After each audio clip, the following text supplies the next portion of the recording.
আজকে উপপাদ্য 42 আলোচনা করব। খুব ছোট্ট একটি উপপাদ্য। তো তার আগে একটু থিওরি একটুখানি আলোচনা করে নেবো, তারপর উপপাদ্য শুরু করব। মানে খুব অল্প 1 মিনিট লাগবে।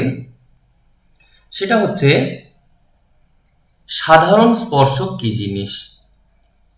আমি এটাকে উপপাদ্যের মধ্যে না, এর বাইরে, তাই একটু বক্স করে লিখছি। দেখো, সাধারণ স্পর্শক মানে হচ্ছে দুটো বৃত্তেরই স্পর্শক। তো সেটা দুরকম হতে পারে, একটা সরল সাধারণ স্পর্শক আর একটা হচ্ছে তির্যক সাধারণ স্পর্শক। সরল সাধারণ স্পর্শক কি জিনিস একটু বলে দিই। যদি আমি একটু ছবি এঁকে বলি, মনে করো দুটো বৃত্ত রয়েছে, দেখো এই একটা স্পর্শক যেটি দুটো বৃত্তকে স্পর্শ করেছে। তো এখানে আমরা দেখতে পাচ্ছি যে এই সরল রেখাটির একই পাশে দুটো বৃত্ত আছে, তার মানে হচ্ছে এটি সরল সাধারণ স্পর্শক। ঠিক একইভাবে আমরা নিচেও একটি সরল সাধারণ স্পর্শক আঁকতে পারবো। আর যদি এরকম হয় যে দুটো বৃত্ত একটি সরলরেখার দুপাশে, দেখো স্পর্শকটির দুপাশে দুটো বৃত্ত রয়েছে,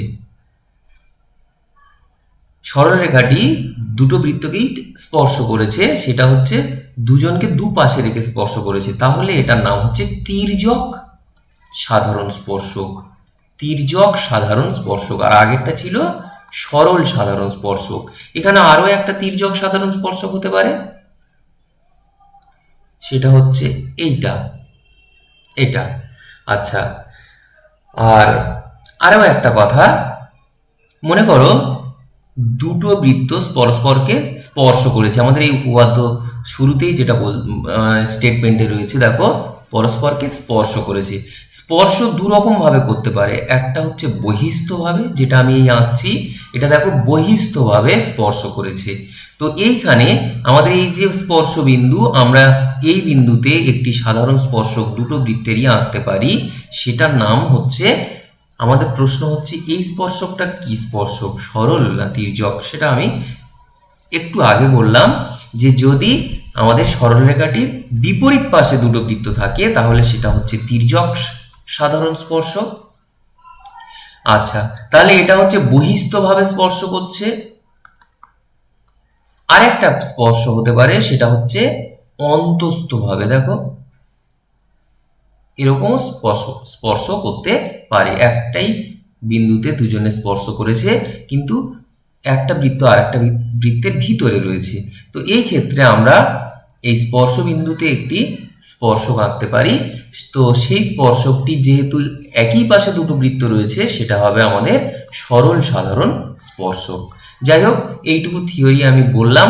এরপরে আমাদের শর্ট প্রশ্নগুলো রয়েছে, সেখানে যদি প্রয়োজন হয় অতিরিক্ত কিছু বলা, সেটা তখন আলোচনা করব। এখন আমরা উপপাদ্যটা দেখব। যদি দুটো বৃত্ত পরস্পরকে স্পর্শ করে, তো আমাদের এই শেষের দুটো পার্ট, এই ছবি দুটো তাহলে তোমার আঁকতে হবে। একটা আঁকলেও হয়, তুমি দুটো এঁকেই দেবে।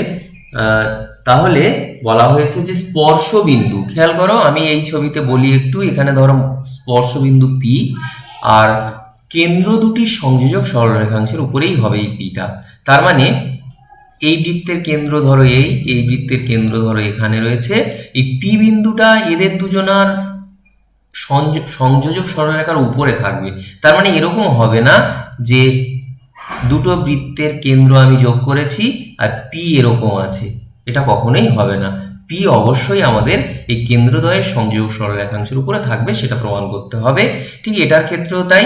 মনে করো এটা হচ্ছে পি, আর এইখানে হচ্ছে এই বৃত্তের কেন্দ্র, আর এইখানে এই বৃত্তের কেন্দ্র।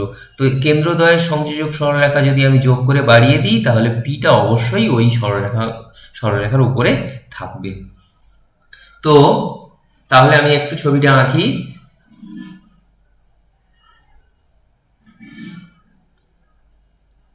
মনে করছি পি আর কিউ কেন্দ্রীয় দুটো বৃত্ত, একটার কেন্দ্র হচ্ছে পি আর একটার কেন্দ্র হচ্ছে আমার কিউ। তো এটা বহিস্থভাবে স্পর্শ করেছে এঁকেছি, আর একটা মনে করো আঁকছি অন্তস্থভাবে স্পর্শ করছে।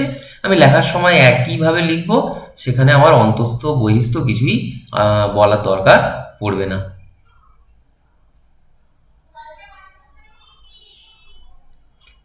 আচ্ছা, তাহলে এই হচ্ছে গল্প।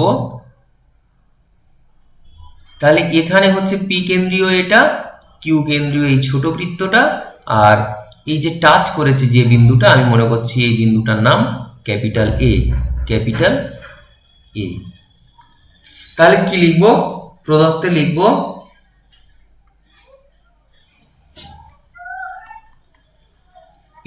পি ও কিউ কেন্দ্রীয়, আমার যেটুকু দেয়া আছে আমরা শুধুমাত্র তাই লিখব, যে পি ও কিউ কেন্দ্রীয় বৃত্ত দুটি,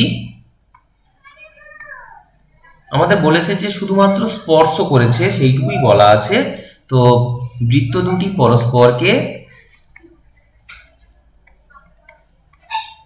এ বিন্দুতে স্পর্শ করেছে।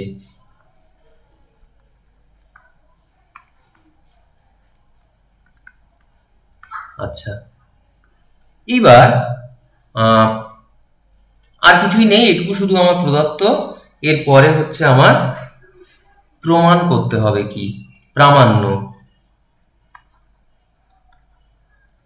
প্রামাণ্য লিখব, প্রমাণ করতে হবে যে, খেয়াল করো তোমার এই স্টেটমেন্টেই লেখা আছে কি প্রমাণ করতে হবে। তাহলে স্পর্শ বিন্দুটি কেন্দ্র দুটি সংযোজক সরলরেখাংশের উপরে অবস্থিত হবে। তাহলে লিখব যে পি বিন্দুটি, এ বিন্দুটি পি কিউ সরলরেখাংশের উপরে অবস্থিত হবে। তাহলে লিখব এ বিন্দুটি পি কিউ রেখাংশের উপরে অবস্থিত। এইটাই হচ্ছে আমাদের প্রমাণ করতে হবে। এরপর অঙ্কন। আমাদের প্রমাণের জন্য কি আঁকতে হবে? খেয়াল করো, একটু আগেই আমি বলছিলাম যে যেহেতু দুটো বৃত্ত পরস্পরকে স্পর্শ করেছে, তাহলে এই যে স্পর্শ বিন্দু, এই বিন্দুতে দুজনারই একটি সাধারণ স্পর্শক থাকবে। আমরা এই সাধারণ স্পর্শকটা আঁকছি, আমি হাতে আঁকছি, তাই একটু বেঁকে বেঁকে যাচ্ছে, তোমরা স্কেল দিয়েই আঁকবে। আমি মনে করছি যে দুটো বৃত্তের একটি সাধারণ স্পর্শক, একটা হচ্ছে স্পর্শকটি হচ্ছে এসটি। তাহলে লিখব যে এ বিন্দুতে দুটি বৃত্তেরই সাধারণ স্পর্শক আছে, আমরা মনে করছি সেটা হচ্ছে এসটি।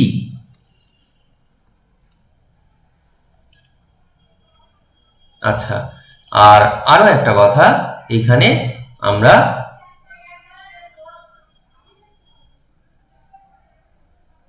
পি এ আর এ কিউ যোগ করে দিচ্ছি। এখানে তো আগেই যোগ করেছিলাম, তো P A R Q A যোগ করে দিচ্ছি। তাহলে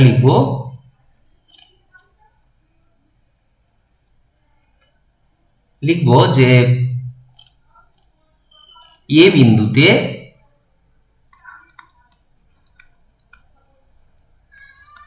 বৃত্ত দুটির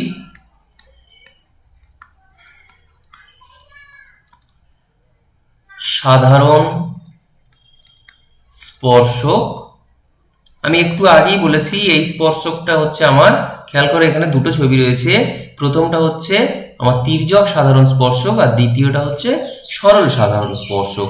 যাই হোক, সেগুলো মেনশন করার দরকার নেই। এ বিন্দুতে বৃত্ত দুটি সাধারণ স্পর্শক এসটি আঁকলাম বা আঁকা হলো। আরেকটা জিনিস লিখব যে পি এ আর এ কিউ বা কিউ এ যোগ করা হলো। বেশ, এখানে একটা কমা দিয়ে দিচ্ছি। আচ্ছা, এরপরে হচ্ছে প্রমাণ। আমরা এই চ্যাপ্টারের প্রথম দিকে একটা উপপাদ্য পড়েছি, সেখানে হচ্ছে যে আমাদের বৃত্তের কোনো বিন্দুতে স্পর্শক এবং স্পর্শ বিন্দুগামী ব্যাসার্ধ পরস্পর লম্ব। তো আমাদের এ বিন্দুতে পি কেন্দ্রীয় বৃত্তের এসটি হচ্ছে স্পর্শক আর পি এ হচ্ছে স্পর্শ বিন্দুগামী ব্যাসার্ধ। আমরা সেটা লিখব যে পি কেন্দ্রীয় বৃত্তের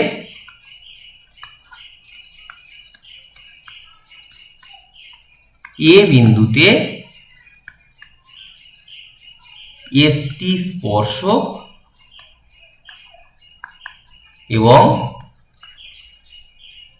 পি এ স্পর্শ বিন্দুগামী ব্যাসার্ধ।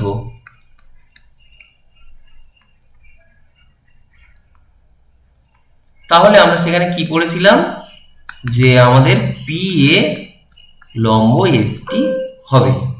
ঠিক একইভাবে লিখব অনুরূপভাবে বা আবার কিউ কেন্দ্রীয় বৃত্তের ক্ষেত্রে একটু ছবিটা দেখে নাও। কিউ কেন্দ্রীয় বৃত্তের ক্ষেত্রে ওই এসটি স্পর্শক আর এ কিউ হচ্ছে স্পর্শ বিন্দুগামী ব্যাসার্ধ। তাহলে লিখব এসটি স্পর্শক ও কিউ এ স্পর্শ বিন্দুগামী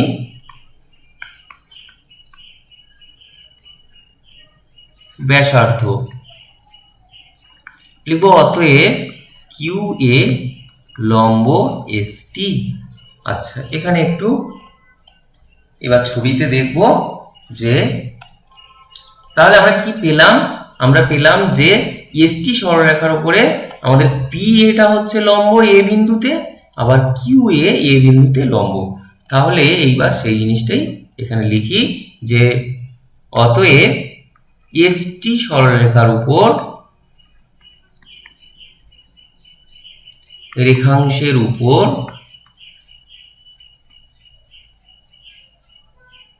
এ বিন্দুতে, খেয়াল করো দুটোই আমাদের এ বিন্দুতে লম্ব। তো আমাদের একটু ছবিটা আমি এখানে আঁকছি যে এইটা মনে করো এসটি, তাহলে এসটি এর উপরে এ বিন্দুতে এটা একটা লম্ব, আবার ওই এ বিন্দুতেই আমার ডান দিকেও একটা লম্ব আছে। তার মানে এটা 90 ডিগ্রি, তার মানে এটা 90 ডিগ্রি। খেয়াল করো ক্লাস 8-এ তোমরা পড়েছিলে যে যদি দুটি সন্নিহিত কোণের যোগফল 180 ডিগ্রি হয় তাদের বহিস্থ বাহু দুটি একই সরলরেখায় থাকবে।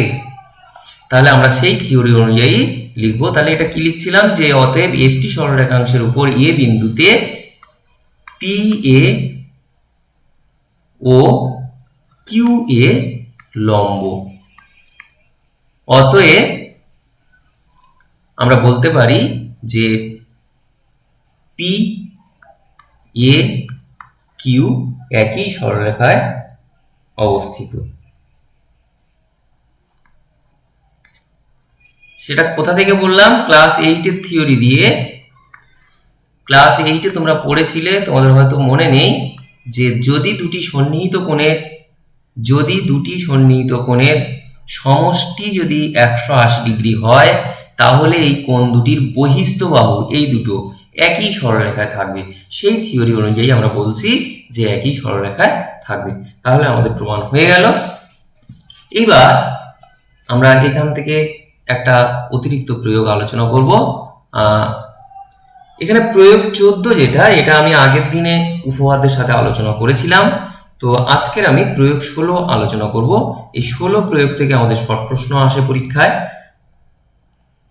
তো একটু ভালো করে জিনিসটা দেখে নাও। বলছে পি ও কিউ কেন্দ্রীয় দুটি বৃত্ত পরস্পরকে এ বিন্দুতে বহিঃস্পর্শ করেছে। আমি একটু ছবিটা আঁকি।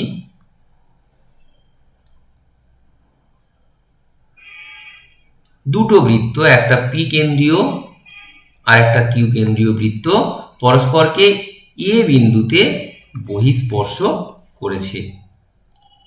এবার বৃত্ত দুটির একটি সাধারণ স্পর্শক বৃত্ত দুটিকে আর ও এস বিন্দুতে স্পর্শ করেছে।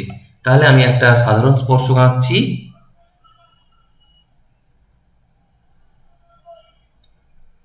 এইটাই হচ্ছে আমাদের সাধারণ স্পর্শক, বৃত্ত দুটিকে আর আর এস বিন্দুতে ছেদ করেছে।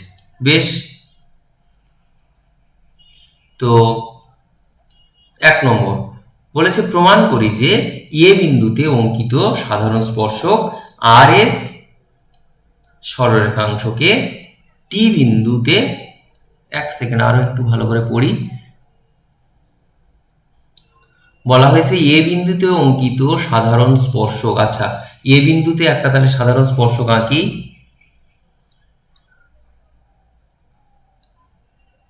বৃত্ত দুটির একটি, আমি ছবিটা আঁকছি, হাতে আঁকছি, একটু হয়তো বেঁকে যাচ্ছে। তো সাধারণ স্পর্শক দেখো আমাদের আর এর সরলরেখাংশকে টি বিন্দুতে ছেদ করেছে। তোমার প্রমাণ করতে বলেছে যে এই টি বিন্দুতে আর এর সমদ্বিখণ্ডিত হবে, তার মানে একটা প্রমাণ হচ্ছে আর টি সমান টিএস। এইটা হচ্ছে তোমার 1 নম্বর প্রমাণ করতে হবে। আচ্ছা, আমরা তাহলে প্রথম প্রমাণটা করি, তারপর আমরা দ্বিতীয় গল্পে যাব। তো এইখানে খেয়াল করো, আমরা এর আগে একটা উপপাদ্য পড়েছিলাম যে কোনো বৃত্তের বহিস্থ কোনো বিন্দু থেকে যে দুটো স্পর্শক আঁকা যায় তাদের দুজনার দৈর্ঘ্য কিন্তু সমান। তো আমি এই ছবিটা, পি কেন্দ্রীয় বৃত্তের ছবিটা আমি একটু ঘুরিয়ে দিচ্ছি। খেয়াল করো, ঘুরিয়ে দিলে এখানে কিন্তু টি বিন্দু থেকে দুটো স্পর্শক আসছে, একটা আর টি আর একটা হচ্ছে টি এ। তাহলে লিখবো যে পি কেন্দ্রীয় বৃত্তের বহিস্থ বিন্দু টি থেকে দুটি স্পর্শক, একটা হচ্ছে আর টি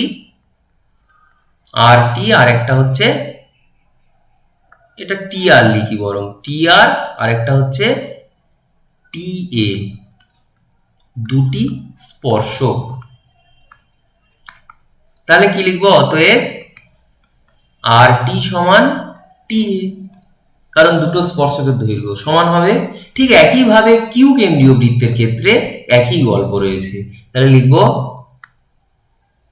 আবার কিউ কেন্দ্রীয় বৃত্তের বহিস্থ বিন্দু, দেখো কিউ কেন্দ্রীয় বৃত্তের ক্ষেত্রে বহিস্থ বিন্দু ওই একই হচ্ছে টি, টি থেকে দুটো স্পর্শক, কি কি, একটা হচ্ছে টি এ আর একটা হচ্ছে টি এস। তাহলে লিখবো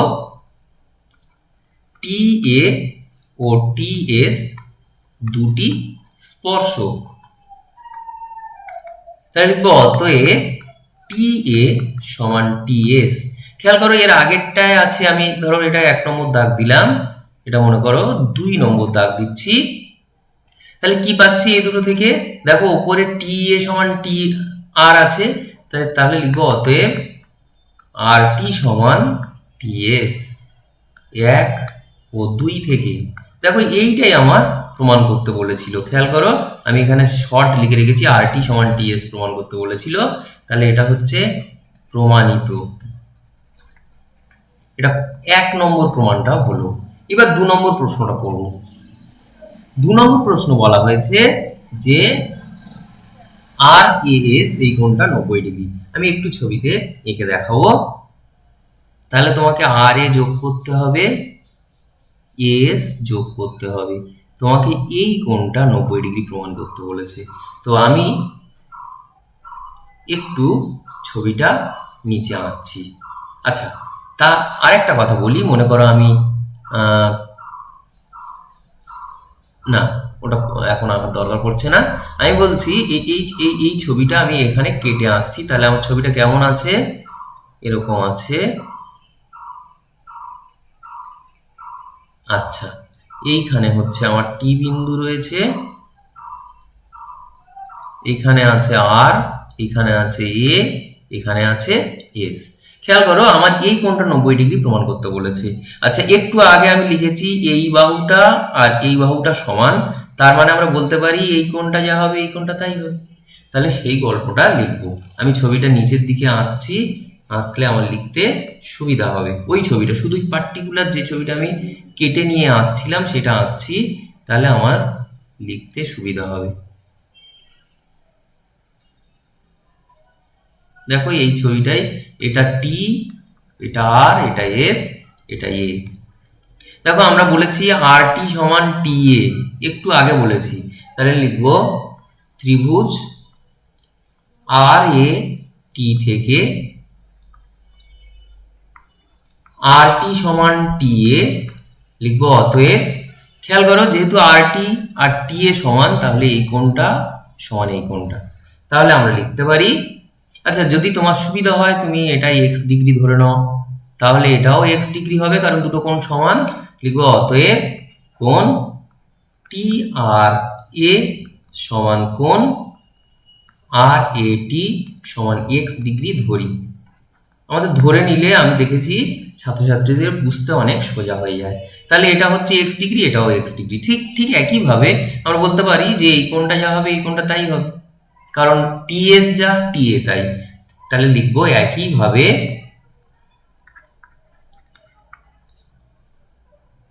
কোণ টিএএস সমান কোণ টিএসএ, এটা সমান আমি মনে করো ওয়াই ডিগ্রি ধরে নিচ্ছি। খেয়াল করো এই কোণ দুটো সমান, কেন সমান লিখলাম তার কারণ হচ্ছে টিএস সমান টিএ, এটা যেহেতু দিয়ে লিখে দিলাম। তো আমি ওয়াই এক্স ধরলে কি সুবিধা হবে, আমার তাহলে পুরো কোণটা আর লিখতে হবে না, আমি শুধু শর্ট ফর্মে লিখে দিলেই হবে। লিখবো এখন ত্রিভুজ, খেয়াল করো আমার বড় ত্রিভুজ আর এ এস, এই ত্রিভুজ থেকে আমরা কি পাচ্ছি, তিনটে কোণের যোগফল কত একটা ত্রিভুজের, তিনটে কোণের যোগফল হচ্ছে 180 ডিগ্রি, সেটা হচ্ছে R A S plus A S R plus A R S, এই তিনটে কোণের যোগফল হচ্ছে 180 ডিগ্রি। খেয়াল করো আমি ছবিতেই দেখতে পাচ্ছি এই আর এস কোণটা হচ্ছে এক্স প্লাস ওয়াই, দুটো যোগফল, তাহলে আমি লিখতেই পারি এখানে X degree plus Y degree. ঠিক একইভাবে এ এস আর, তুমি ছবিটা একটু দেখো, এ এস আর এটা হচ্ছে ওয়াই ডিগ্রি, আর এ আর এস এটা হচ্ছে এক্স ডিগ্রি। তাহলে আমরা পেয়ে গেলাম, কি পেলাম, 2 ইন্টু এক্স প্লাস ওয়াই, দুদিক থেকে মনে করো আমি ডিগ্রি তুলে দিতেই পারি, আচ্ছা না থাক, তাহলে এটা হচ্ছে 180 ডিগ্রি। তাহলে এখান থেকে এক্স প্লাস ওয়াই এটা সমান কত হলো, 90 ডিগ্রি। এটাই তো আমার প্রমাণ করতে বলেছিল যে আর এস কোণটা 90 ডিগ্রি। তাহলে আমরা কি পেলাম, লিখবো অতএব কোণ আর এ এস সমান 90 ডিগ্রি বা এক সমকোণ। দেখো এটাই আমার প্রমাণ করতে বলেছিল, তাহলে আর একটা প্রমাণ হয়ে গেল। প্রমাণটা হচ্ছে এটা 2 নম্বর প্রমাণ হয়ে গেল। আচ্ছা, এবারে একটা কথা বলবো, সেটা হচ্ছে যে আমাদের একটা শর্ট প্রশ্ন আছে, একটু পরে আমরা সেটা আলোচনা করব, সেখানে আসবে এই কোণটা কত ডিগ্রি, আমরা এত কিছু করব না, সেখানে শুধু 90 ডিগ্রি লিখে দেব। আচ্ছা, এরপরে তৃতীয় প্রশ্নটা একটু পড়ো। বলেছে যদি পিটি আর কিউটি, তাহলে আমার এখানে আঁকা বাকি আছে, পিটি যোগ করতে হবে এবং কিউটিও যোগ করতে হবে। এই যে, তাহলে কিউটি যোগ করেছি, তো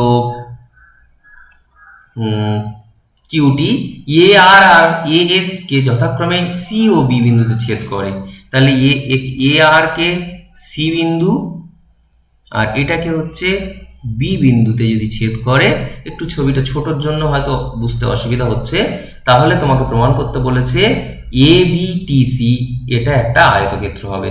আমি ছবিটা একটু কেটে নিয়ে নিচে আঁকছি। আচ্ছা, তার আগে আমি একটু এখানে ছবিটা আরেকটু বড় করে আঁকি, তোমাদের বুঝতে সুবিধা হবে। এগুলো কম্পাস দিয়ে আঁকলে জিনিসটা আরো ভালো হয়, হয়তো হাতে আঁকছি তাই এঁকে বেঁকে যাচ্ছে। খেয়াল করো এখানে হচ্ছে একটা সাধারণ স্পর্শক, এটা তির্যক সাধারণ স্পর্শক, এরপরে আমাদের শর্ট প্রশ্নে পাবো। হ্যাঁ, আচ্ছা, আর এইখানে একটা সরল সাধারণ স্পর্শক ছিল, এটার নাম ছিল পি, এটার নাম ছিল কিউ, এ বিন্দুতে স্পর্শ করেছিল। আচ্ছা, এটা হচ্ছে আর এস, এটা টি, আর পিটি যোগ করা হয়েছে আর এখান থেকে কিউটি যোগ করা হয়েছে। আচ্ছা, এটা তো একই সরলরেখা থাকবে, আমার ছবিটা হয়তো মনে হচ্ছে না, কিন্তু এটা হাতে এঁকেছি বলে তাই। তো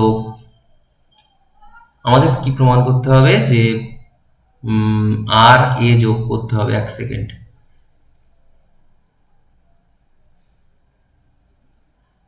আর এ যোগ করতে হবে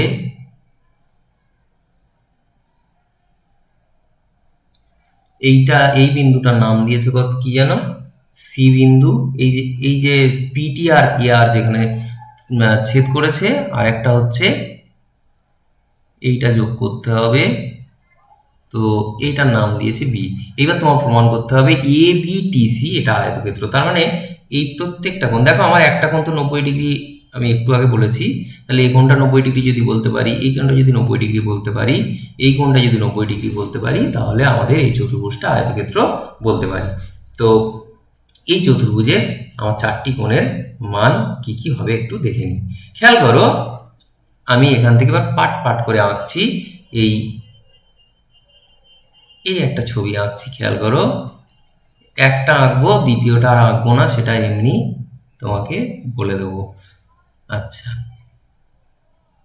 দেখো আমি এখানে আর এখানে দিচ্ছি এ, এখানে সি, আর এইটা পি। এই ছবিটা এঁকেছি, এই বাম দিকের পার্টটা। খেয়াল করো দুপারে দুটো ত্রিভুজ রয়েছে। আমি এটা আঁকছি কেন, আমার এই কোণটা 90 ডিগ্রি প্রমাণ করতে চাইছি। আচ্ছা, তাহলে সি কোণটা 90 ডিগ্রি হয়ে যাবে। এখন দুপারে দুটো ত্রিভুজ রয়েছে, এই ত্রিভুজ দুটো সর্বসম প্রমাণ করতে হবে। তাহলে লিখবো যে ত্রিভুজ আর সিটি ও ত্রিভুজ এ সিটি এদের দুজনের কি কি মিল আছে খেয়াল করো। আর টি যত যা হবে টি এ তাই হবে, আমরা প্রথমেই বলেছি। তাহলে আর টি সমান হচ্ছে টি এ। আরেকটা কি মিল আছে, টিসি হচ্ছে সাধারণ বাহু, সাধারণ বাহু। আর এই বাহু দুটো যেহেতু সমান, তাহলে এই কোণ দুটো সমান, আমি একটু আগে বলে এসেছি। তাহলে এবং টি আর সি সমান কোণ টি এ সি। তাহলে লিখবো অতএব ত্রিভুজ আর সি টি সর্বসম ত্রিভুজ এ সি টি। এখন এই দুপাশের দুটো ত্রিভুজ যদি সর্বসম হয়, তাহলে এই কোণটা যা হবে এপারের কোণটাও তাই হবে। একটু আগে যেটা বলছিলাম যে একটি সরল রেখার উপর দুটি সন্নিহিত কোণ যদি সমান হয়, তাহলে এপারেরটা 90 হবে, এটাও 90 হবে। তাহলে লিখবো যে অতএব কোণটার নাম একটু দেখে নিচ্ছি, আর সিটি কোণ সমান এ সিটি কোণ সমান কি হবে। আচ্ছা, এটা কেন সমান, সর্বসম ত্রিভুজে অনুরূপ কোণ।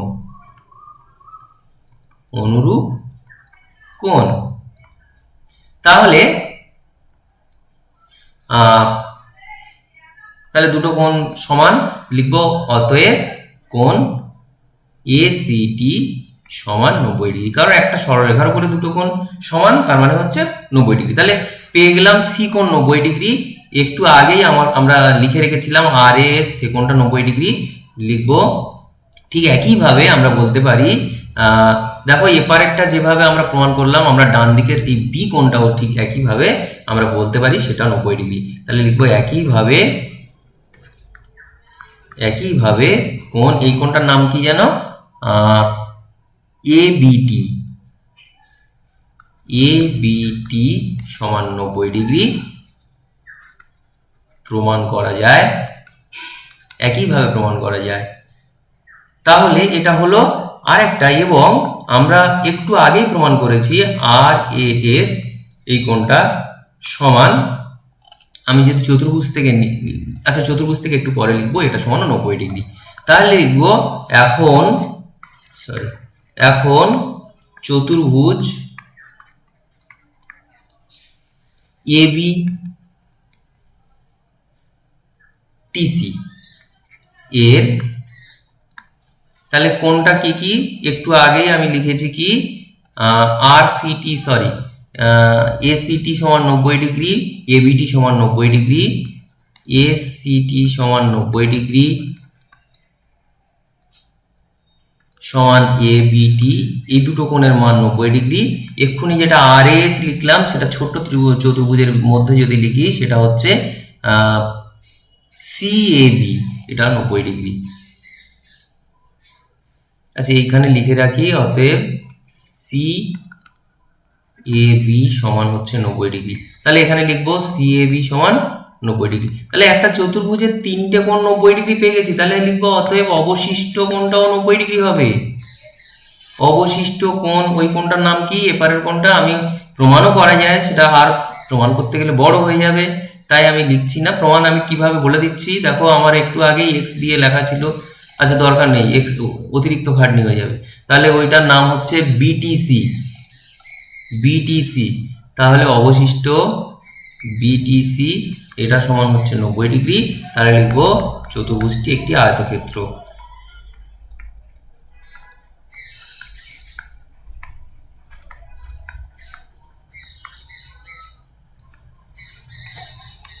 শর্ট একটু ছোট্ট করে বললাম, তোমার এই বিটিসি 90 ডিগ্রি কিভাবে হচ্ছে দেখানোর দরকার নেই, অবশিষ্ট বললেই হয়ে যাচ্ছে। এরপর আমরা শর্ট প্রশ্ন কটা একটু আলোচনা করে দেবো। তার আগে 15.2 কোষে দেখি, একের থেকে প্রশ্নটা একটু বলবো, পরীক্ষা আসে, বলছে 16 সেন্টিমিটার দৈর্ঘ্যের ব্যাসার্ধ বিশিষ্ট একটি বৃত্তের কেন্দ্র থেকে 17 সেন্টিমিটার দূরত্বে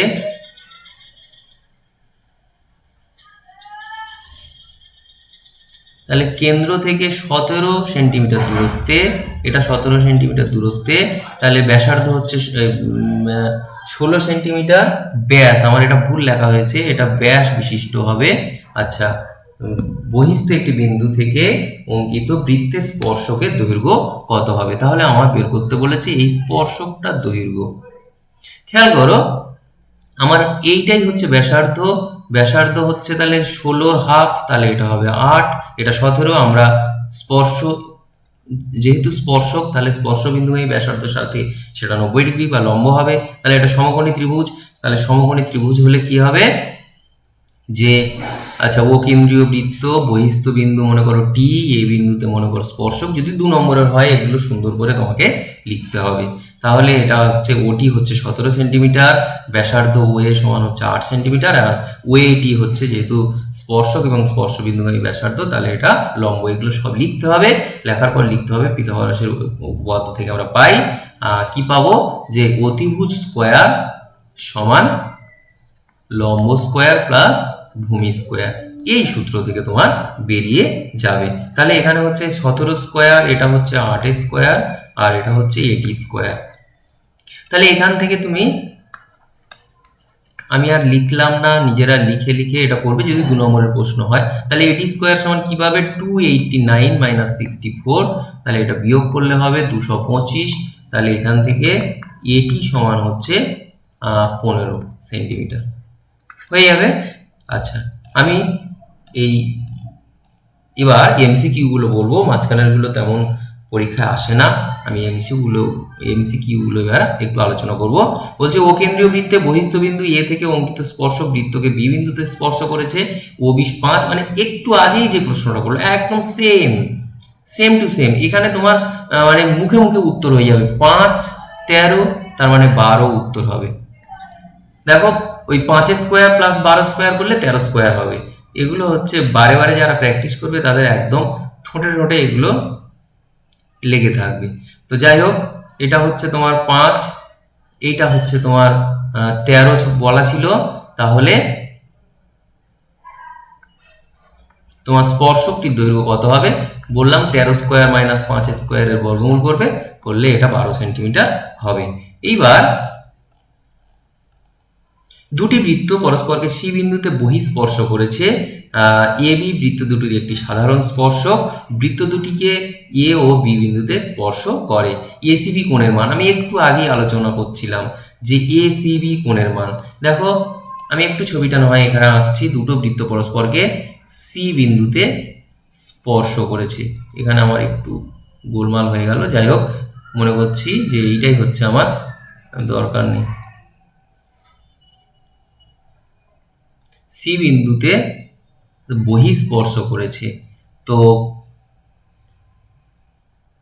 এ ও বি বৃত্ত দুটি একটি সাধারণ স্পর্শক, এই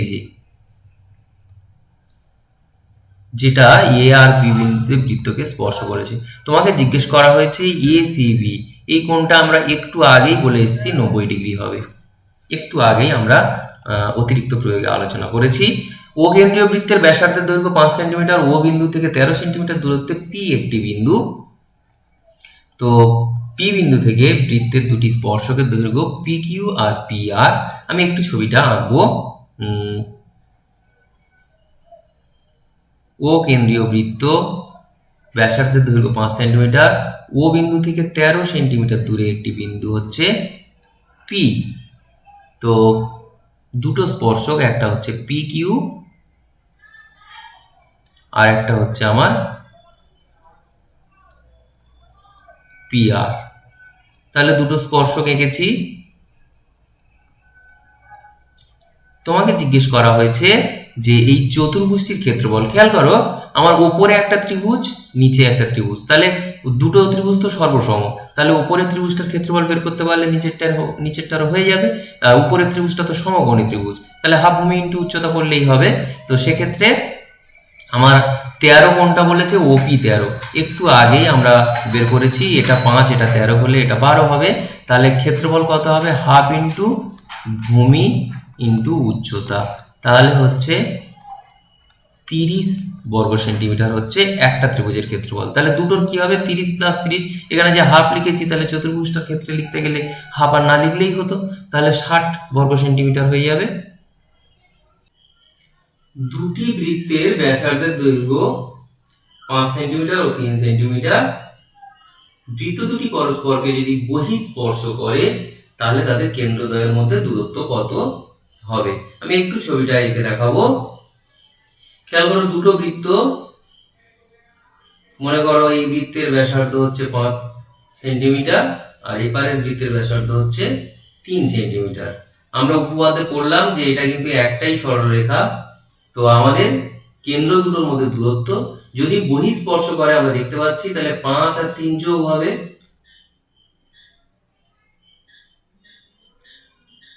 5 আর 3 যোগ হবে। আমি এখানে অপশনগুলো ভুল লিখে রেখেছি, একটু ঠিক করে দিই। আচ্ছা, এটা হচ্ছে এই লাস্টেরটাই হচ্ছে আমার ভুল লেখা আছে, এটা হবে 8 সেন্টিমিটার।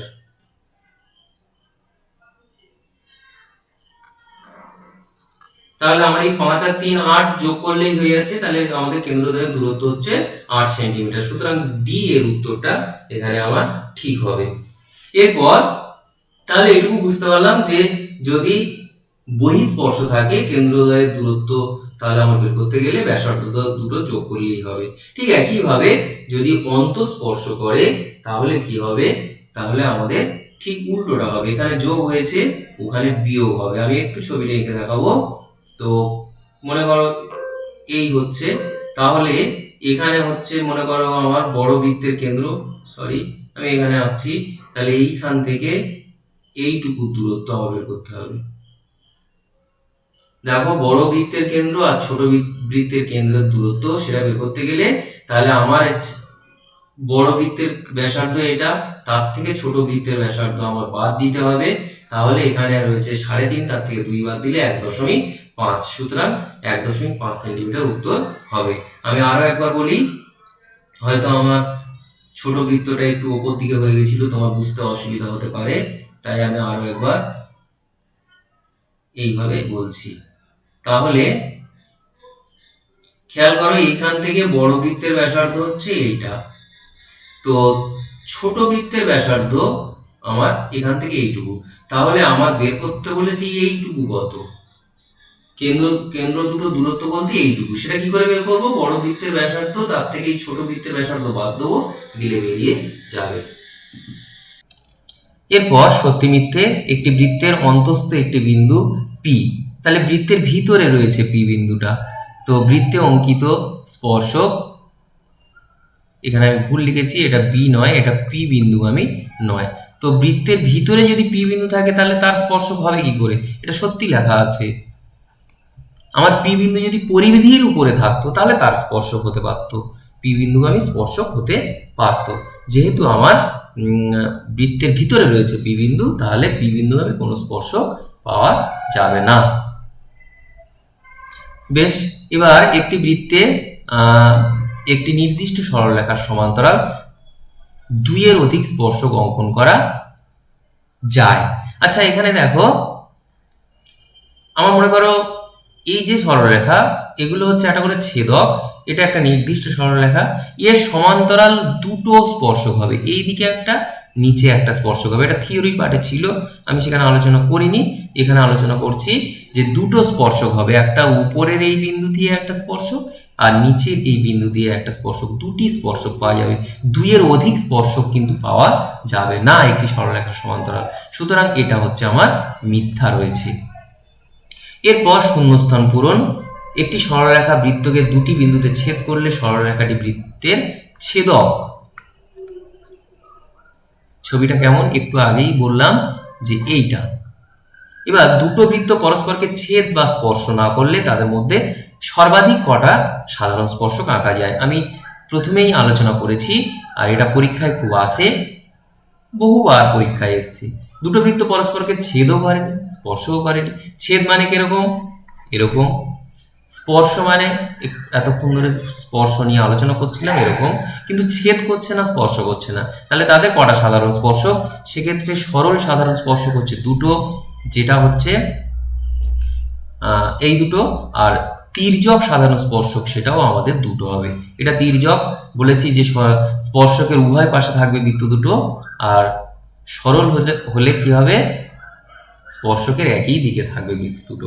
তাহলে এখানে কটা? চারখানা সাধারণ স্পর্শক হচ্ছে, দুটো সরল, দুটো তির্যক স্পর্শক। এবার 3 নম্বর প্রশ্ন বলা হয়েছে দুটো বৃত্ত পরস্পরকে এ বিন্দুতে বহিঃস্পর্শ করে, এ বিন্দুতে অঙ্কিত বৃত্ত দুটির সাধারণ স্পর্শক কি? সেটা সরল না তির্যক? দেখো, দুটো বৃত্ত যদি পরস্পরকে বহিঃস্পর্শ করে, আমরা প্রথমেই থিওরিতে আলোচনা করেছি, যেহেতু বৃত্ত দুটো আমার সাধারণ স্পর্শকের বিপরীত পাশে আছে, তাহলে এক্ষেত্রে হচ্ছে তির্যক সাধারণ স্পর্শক হবে। আর যদি অন্তঃস্পর্শ করতো তাহলে কি হতো না, সরল সাধারণ স্পর্শক হতো। যাই হোক, আজকে এখানে শেষ করছি। নিজেরা একটু ভালো করে এগুলো প্র্যাকটিস করো। আর এখান থেকে যে শর্ট প্রশ্নগুলো আলোচনা করলাম, এখান থেকে প্রতি বছর দুটো করে প্রশ্ন আসে,